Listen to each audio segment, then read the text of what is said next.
Nyt me sitten haastattelemme tämmöistä moottoripyörähullua ja kysytään nyt, että onko erityistä merkkiä, joka on niin kuin oikein lähellä sydäntä. Harley Davidson, vaikka en ole koskaan omistanut. Mistä johtuu tämä kiinnostus? Ainakin vanhemmat harikat on hurjan hyvän näköisiä, yksinkertaisia, karkeita. Ja niin on tunne, kun katsoo jotakin sportsteria, että voisi yksinkertaisesti hypätä vaan suoraan puikkoihin ja lähteä liikkeelle ilman mitään totutteluja. No entäs harikan jälkeen?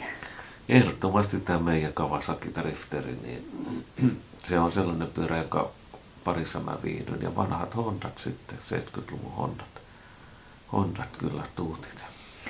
Monenlaista merkkiä on sitten varmaan ollut omistuksessa. Mitäs kaikkea on? Yamaha, Honda, Suzuki,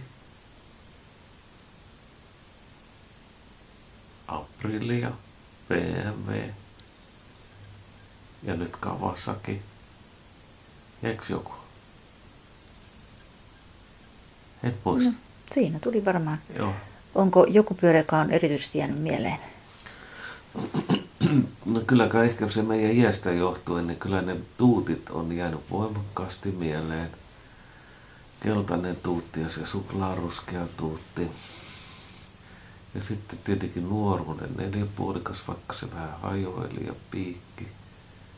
Mutta nykyvuosina, niin vaikka Bandiittikin oli kauhean kiva ajaa, Suzuki Bandiitti, niin kyllä niin kuin tämä nykyinen Drifteri on sellainen, jolla ajaminen on mielenkiintoista pitkästä aikaa.